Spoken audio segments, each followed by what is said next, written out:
SIR প্রক্রিয়ায় হিংসা এবং রাজনৈতিক হস্তক্ষেপ নিয়ে রাজ্য পুলিশের ডিজিকে সতর্ক করল শীর্ষ আদালত। রাজনৈতিক নেতাদের আপত্তিকর মন্তব্য নিয়ে রাজ্য পুলিশের ডিজি যদি পদক্ষেপ না করেন তাহলে আদালত পরবর্তীতে কঠোর পদক্ষেপ করবে বলে স্পষ্ট জানালো শীর্ষ আদালত।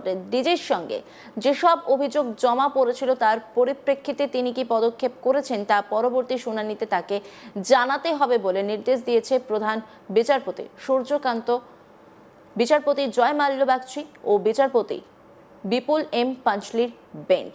মার্চ মাসে ফের শুনানি হবে এই মামলার শুনানিতে নির্বাচন কমিশনের আইনজীবী এদিন ফের অভিযোগ করেন রাজনৈতিক নেতারা লাগাতার আপত্তিকর এবং উস্কানিমূলক কথা বলে যাচ্ছেন। এই এসআইআর প্রক্রিয়া শুরু হওয়ার পর থেকে রাজ্যের নির্বাচন কমিশনের কর্মীরা চরম প্রতিকূল পরিস্থিতির মধ্যে কাজ করছেন।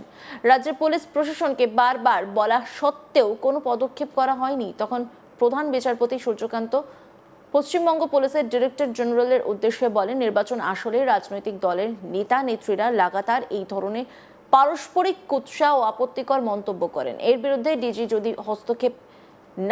পদক্ষেপ না করেন তাহলে শীর্ষ আদালত পরবর্তীতে কড়া পদক্ষেপ নিতে বাধ্য হবে ডিজির বিরুদ্ধে। এই নিয়ে একটি রিপোর্ট তুলে ধরেছেন আমার কলিগ। দেখব। পশ্চিমবঙ্গের এসআইআর সংক্রান্ত মামলায় রাজ্য পুলিশের ডিজিকে কড়া ভাষায় সতর্ক করলো দেশের শীর্ষ আদালত। শীর্ষ আদালতের প্রধান বিচারপতি সূর্যকান্ত, বিচারপতি জয়মাল্য বাগচি ও বিচারপতি বিপুল এম পাঞ্চলির বেঞ্চ পরিষ্কার জানিয়েছে যে ডিজির কাছে যে সমস্ত অভিযোগ জমা পড়েছিল, বিশেষত হিংসা এবং রাজনৈতিক নেতাদের হস্তক্ষেপ, অকারণ হস্তক্ষেপ নিয়ে ডিজির কাছে যে সমস্ত অভিযোগ জমা পড়েছিল, সেই অভিযোগে ডিজি যদি কোনো পদক্ষেপ না করে তাহলে কলকাতা সুপ্রিম কোর্ট পরবর্তীতে কড়া নির্দেশ দেবে বা কড়া পদক্ষেপ নেবে। একই সঙ্গে রাজ্য পুলিশের ডিজিকে নির্দেশ দেওয়া হয়েছে, ডিজির কাছে যে সমস্ত অভিযোগ জমা পড়েছিল সেই অভিযোগের পরিপ্রেক্ষিতে ডিজি কি পদক্ষেপ নিয়েছে পরবর্তী শুনানিতে তা জানাতে হবে দেশের শীর্ষ আদালতকে। আগামী মার্চ মাসে ফের এই মামলার শুনানি রাখা হয়েছে। প্রসঙ্গত, নির্বাচন কমিশনের কাছে নির্বাচন কমিশন একাধিকবার দেশের শীর্ষ আদালতে রাজ্য পুলিশের ভূমিকা এবং রাজ্য পুলিশের ডিজির ভূমিকার কড়া সমালোচনা করেছে।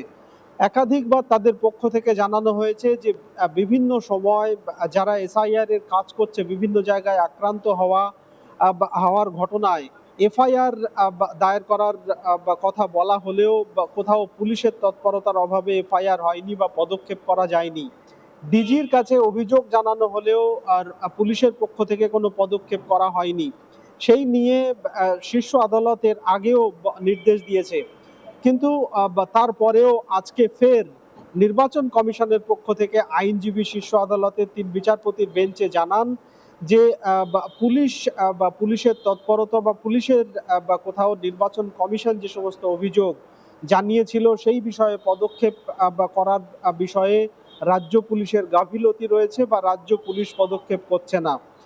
সেই বক্তব্য শোনার পরেই ক্ষুব্ধ প্রধান বিচারপতি বলেন যে যদি ডিজি পদক্ষেপ না করেন পরবর্তীতে আদালত কঠোর পদক্ষেপ নিতে বাধ্য হবে এবং ডিজির কাছে এতদিন পর্যন্ত যে অভিযোগ জমা পড়েছে বা এসেছে সেই পরিপ্রেক্ষিতে ডিজি কি পদক্ষেপ নিয়েছেন তা পরবর্তী শুনানিতে আদালতকে জানাতে হবে।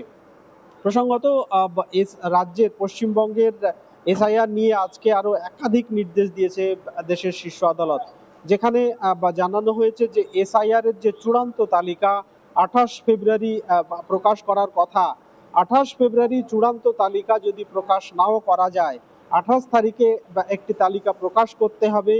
পরবর্তীতে সাপ্লিমেন্টারি লিস্ট বা পরবর্তীতে যদি কিছু বাকি থাকে সেক্ষেত্রে ইলেকশন কমিশন পরবর্তীতে ফের তালিকা প্রকাশ করতে পারবে।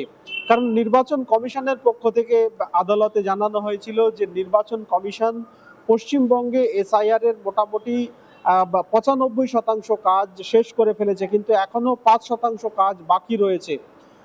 বা সেক্ষেত্রে কমিশন চাইছে যে 95% নামের তালিকা প্রকাশ করতে, বাকি 5% নামের তালিকা তারা পরবর্তীতে প্রকাশ করবে।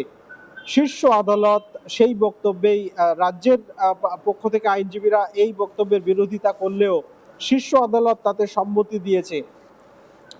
তবে সব থেকে গুরুত্বপূর্ণ নির্দেশ সেটা হচ্ছে যে লজিক্যাল ডিসক্রিপেন্সির সমস্যার সমাধানে শীর্ষ আদালত এইবারে কলকাতা হাইকোর্টের প্রধান বিচারপতিকে নির্দেশ দিয়েছেন রাজ্যের বর্তমান এবং প্রাক্তন যারা জুডিশিয়াল অফিসার রয়েছেন, বা প্রাক্তন কোনো জেলা বিচারক বা সহকারী বিচারক এবং জুডিশিয়াল অন্যান্য অফিসারদেরকে বা প্রধান বিচারপতি নিযুক্ত করতে পারবেন লজিক্যাল ডিসক্রিপেন্সির কাজে সহযোগিতা করার জন্য।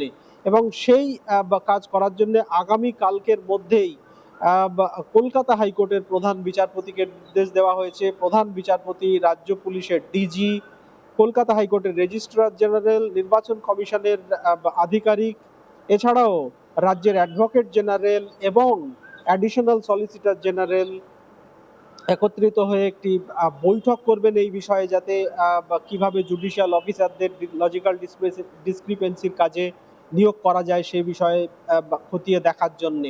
পাশাপাশি জুডিশিয়াল যে অফিসারদেরকে নিয়োগ করা হবে তারা যাতে সুস্থভাবে কাজ করতে পারে এবং তাদের কাজে যাতে কোনো রকম বাধা সৃষ্টি না হয় তার জন্যে জেলা কালেক্টর এবং এসপিদেরকে নির্দেশ দেওয়া হয়েছে লজিক্যাল যে সাপোর্ট দেওয়ার দরকার সেই সাপোর্ট দিতে হবে এবং কোনো রকম সমস্যা হলে প্রধান বিচারপতির দৃষ্টি আকর্ষণ করতে বা প্রধান বিচারপতিকে সেই বিষয়ে জানাতে নির্দেশ দিয়েছে দেশের শীর্ষ আদালত। প্রসঙ্গত এর আগে শীর্ষ আদালতের নির্দেশ দিয়েছিল এসআইআর এর যে তালিকা প্রকাশ, চূড়ান্ত তালিকা, তা 14 দিন পিছিয়ে দেওয়া হয়েছিল। ফলে 21 ফেব্রুয়ারি পর্যন্ত সময় ছিল লজিক্যাল ডিসক্রিপেন্সিতে নথি যে সমস্ত তা আপলোড করার। কিন্তু রাজ্যের পক্ষ থেকে আজকে অভিযোগ জানানো হয় যে নির্বাচন কমিশন 15ই ফেব্রুয়ারির পর থেকেই নথি আপলোড করার কাজ বন্ধ করে দিয়েছে।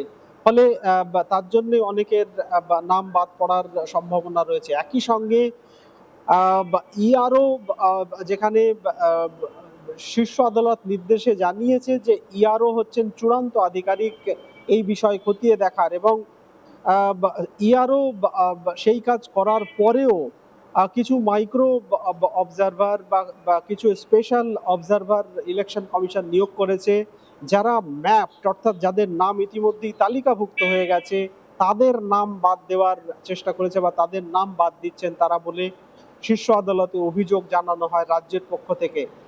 এই সমস্ত পারস্পরিক অভিযোগ এবং বাদানুবাদের পরিপ্রেক্ষিতেই শীর্ষ আদালত যাতে পুরো বিষয়ে সমস্যার সমাধান করা যায় তার জন্য কলকাতা হাইকোর্টের প্রধান বিচারপতিকে কমিটি তৈরি করে প্রাক্তন এবং বর্তমান বিচারকদেরকে নিয়োগ করার নির্দেশ দিয়েছেন, যাতে লজিক্যাল ডিসক্রিপেন্সি সমস্যার সমাধান হয় এবং দ্রুত সেই কাজ সম্পন্ন করা যায়।